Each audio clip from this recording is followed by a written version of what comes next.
अच्युतं केशवं कृष्णदामोदरं रामनारायणं जानकीवल्लभम्। अच्युतं केशवं कृष्णदामोदरं रामनारायणं जानकीवल्लभम्।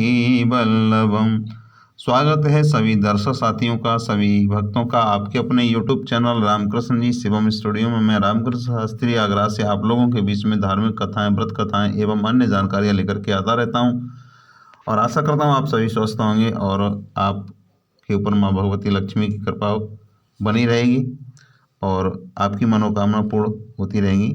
आपकी खुशियाँ, आपके घर में खुशियाँ बरसती रहेगी। आशा करता हूँ आप धर्म की ओर आगे बढ़ते रहेंगे। चलिए बात करते हैं आज माघ मास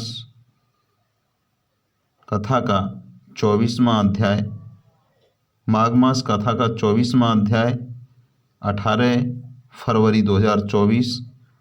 आपने कल तक सुना 23वें अध्याय में कि वो लोहे के डंडों से पीटा गया, कहीं कहीं बड़े दांतों वाली भेड़ियों और कुत्तों से काटा गया। इस प्रकार दूसरे पापियों का हाहाकार सुनता हुआ वो राजा यमलोक में पहुंच गया। अब यहाँ से आगे की कथा सुनेंगे।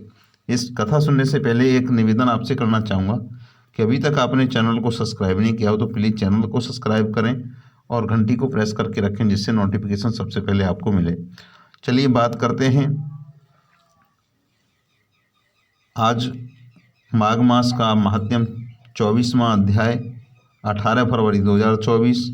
लोमस ऋषि कहने लगे कि वह राजा पहले तो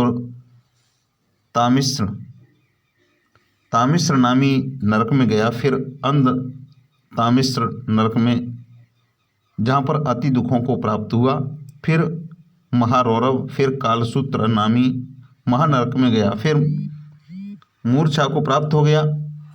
मूर्छा से चेतना आने पर तापन और संप्रतापन नाम के नरक में गया। अनेक दुखों का भोगता हुआ वह प्रताप नाम के नरक में गया। तब काकोल, कुडपल, पूर्वमृतिका, लोह, शंकु, मर्जीप आदि नरकों में होता हुआ असीपत्र वन में पहुंच गया।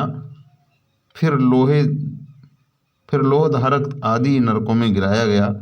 भगवान विष्णु के साथ द्वेष करने के कारण वह 21 युग तक भयंकर नरकों की यातना भोगता हुआ नरक से निकल करके हिमालय पर्वत पर बड़ा भारी पिशाच हुआ।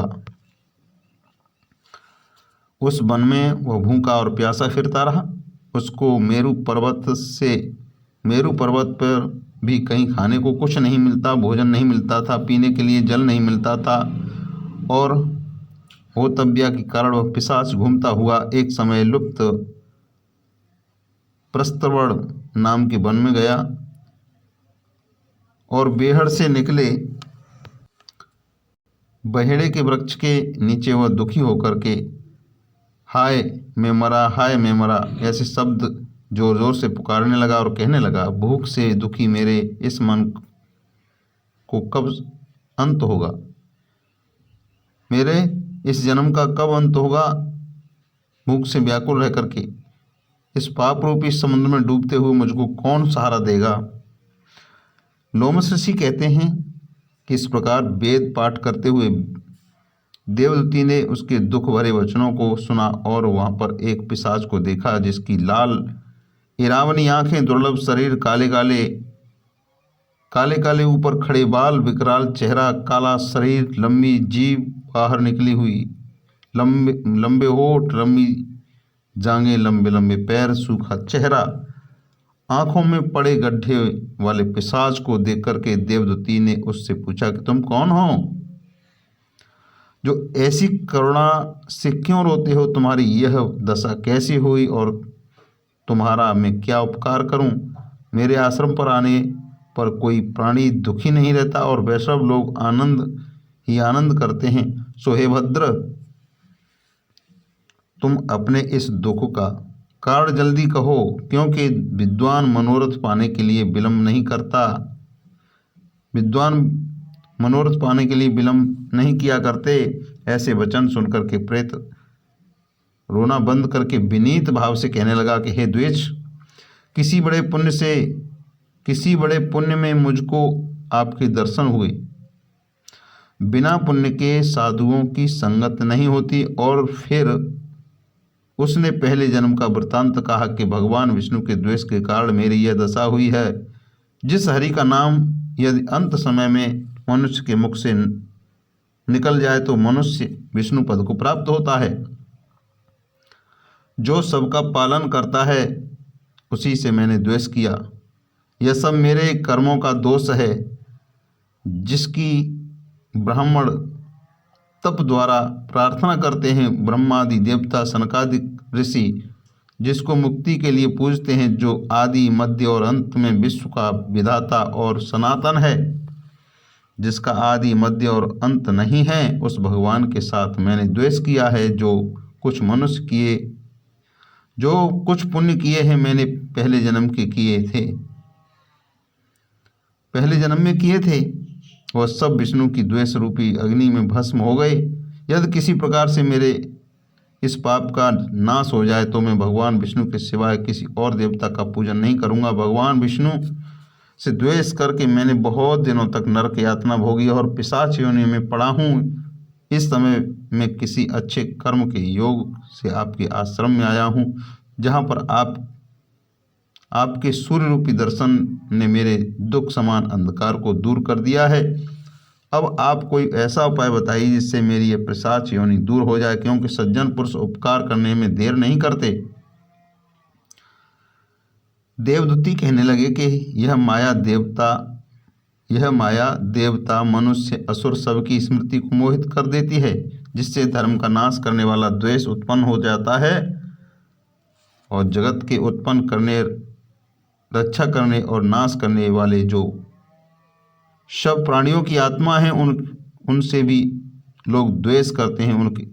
जिनके अर्पण करने से सभी कर्म सफल होते हैं। उनकी भक्ति से मुख मोड़ने वाले मूर्ख कौन सी गति को प्राप्त नहीं होते। चारों वर्णों का वेदोक्त हरि का भजन करना ही उत्तम है, अन्यथा कुमार्ग में चलने वाले मनुष्य नरक के गामी होते हैं। इसी कारण वेद विरुद्ध कर्मों को त्यागना चाहिए। अपनी बुद्धि से बचे हुए धर्म के मार्ग पर चलने से मनुष्य परलोक के पथ का भी नाश करते हैं। वह वेद देवता और ब्राह्मणों की निंदा करते हैं। झूठे मन कल्पित शास्त्रों को मानने वाले नरक में जाते हैं। देवादिदेव विष्णु से विमुख होने वाले नरक में जाते हैं, जैसे द्रविड़ देश का राजा नरक में गया। इस कारण इनकी निंदा नहीं करनी चाहिए। वेद